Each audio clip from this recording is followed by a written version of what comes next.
The other two are in Los Angeles. One is named John Chen. The other one is Lin Fang. They're in Los Angeles, California.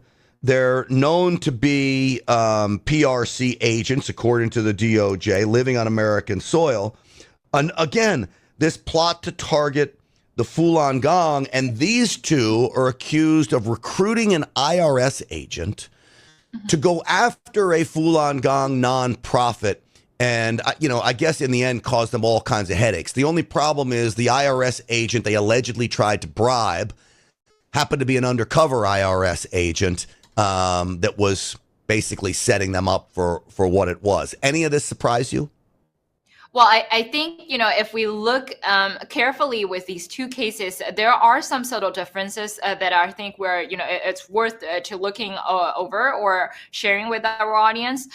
Specifically with Ping Li, with all these kinds of cooperative contacts, those people do not contact the MSS directly overseas. These people have overseas contacts who also worked for the Chinese Communist Party. So Ping Li was just, part of the network and probably the end of the network, working as an informant for the Chinese government. However, in Ping Li's indictment, his overseas contact was not listed as a co-defendant in his case. And I wondered why, our Justice Department didn't, go even further, to investigate his overseas contact.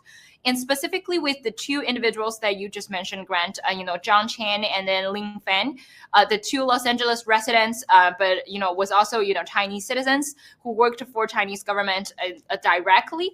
These people are not merely just trying to obtain information. These people were sent by the Chinese government to conduct a bribery scheme here in the United States. They have been asked to approach a purported IRS officials and trying to bribe the IRS official with, cash deals. Originally, they were planning to do a $50,000 cash deal bribery. And the purpose of this scheme and the bribery was to actually make false complaints and take advantage of the IRS whistleblower program so that they can remove the tax exempt status of an entity related to Falun Gong.